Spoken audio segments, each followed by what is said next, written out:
नमस्कार दोस्तों, स्वागत करता हूं आपको आज के इस नए वीडियो में। आशा करते हैं आप अच्छे होंगे, स्वस्थ होंगे। तो आज फिर से मैं एक नए वीडियो के साथ उपस्थित हूं। तो आज हम बात करेंगे और हम यात्रा करेंगे भारत के सबसे पवित्र और ऐतिहासिक स्थलों में से एक सारनाथ की। यह वही स्थान है जहां भगवान बुद्ध ने ज्ञान की प्राप्ति के बाद अपना पहला उपदेश दिया था। इतिहास, धर्म और कला का संगम यही है सारनाथ।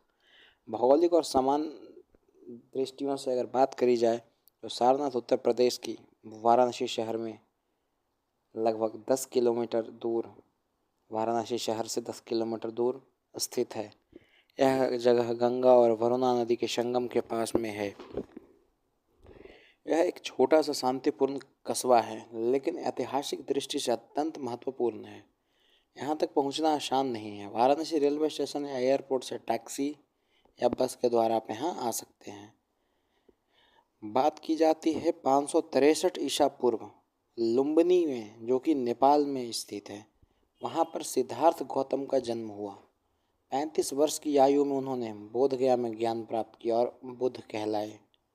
ज्ञान प्राप्ति के बाद उन्होंने अपना 5 शिष्यों को उपदेश देने के लिए सारनाथ का चयन किया। सारनाथ में उन्होंने धर्म चक्र परिवर्तन किया, यानी धर्म का चक्र घुमाया।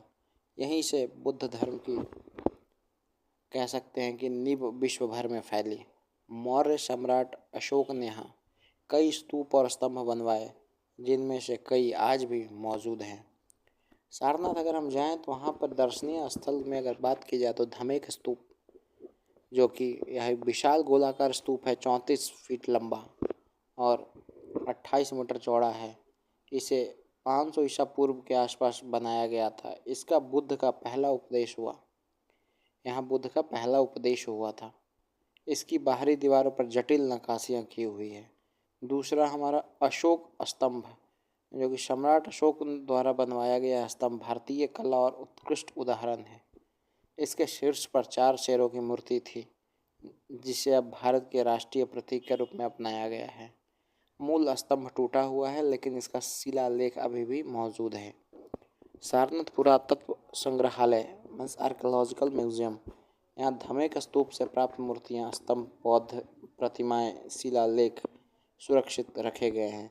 संग्रहालय में अशोक स्तंभ का शीर्ष मीन्स लायन कैपिटल विशेष आकर्षण है। मूलगंध कुटी विहार, यह आधुनिक विहार श्रीलंका के महाबोधि सोसाइटी द्वारा बनाया गया है। यहाँ बुद्ध के जीवन की झांकियाँ दीवारों पर चित्रों की रूप में देखी जा सकती है। यहाँ रोजाना ध्यान और उपदेश के कार्यक्रम होते रहते हैं। चौखंडी स्तूप, चौखंडी स्तूप क्या है दोस्तों? बुद्ध के आगमन की स्मृति में स्तूप बनाया गया था। बाद में मुगलों के समय से एक मीनार जोड़ दी गई। अगला हम देखते हैं बौद्ध धर्म में सारनाथ का महत्व क्या है। सारनाथ को धम्म चक्र प्रवर्तन स्थल कहा जाता है। यहाँ बुद्ध ने आर्य अष्टांगिक मार्ग और 4 आर्य सत्य सिखाए।